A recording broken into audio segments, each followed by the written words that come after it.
Hey there. Something a little bit different. Some of our beginner people wanted for us to go through again through connection, which is really important. So this isn't a pattern per se, but more of a technique. So we're going to first start by being neutral, and and I are going to take our hands and put it in between us, and I'm just going to lean a little bit forward, and we're going to call that compressing because we're going into each other, not leaning forward a lot. And you want it so that if I was to move my hand or she was to move her hand, she's there. So then we start changing our weight. And you can see that a little bit better is that we're connected. And if I were to suddenly go to my left or Julie, or go to my right, Julie would go with me. And that is the start of lead and follow because we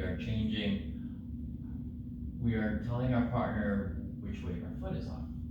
So from there, we're going to go to what is known as extension, where we are leaning just a little bit back. I'm not going back with my shoulders, neither is Julie.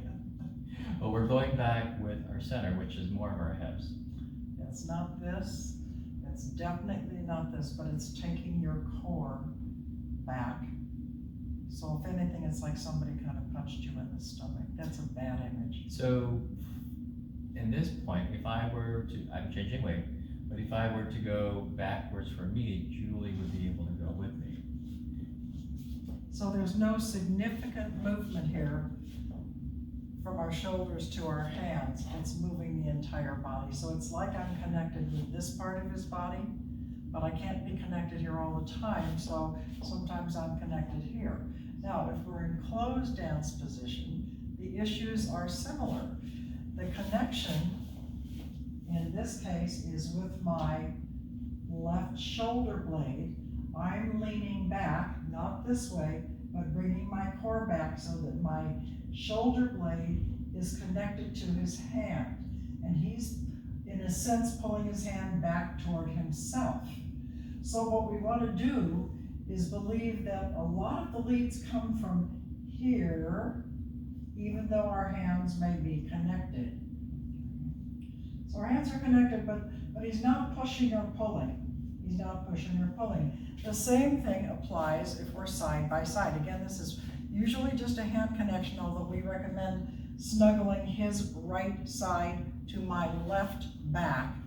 But again, I'm using his hands. We're connecting, so I'm pressing slightly away, he's pressing slightly forward. So if he moves his shoulders, not necessarily his hands, but his shoulders, my shoulders will move as well. And because my shoulders and feet are more or less coordinated, I might bring my right foot forward when my right shoulder comes forward. For two-step, I am connected with my right hand to a shoulder blade.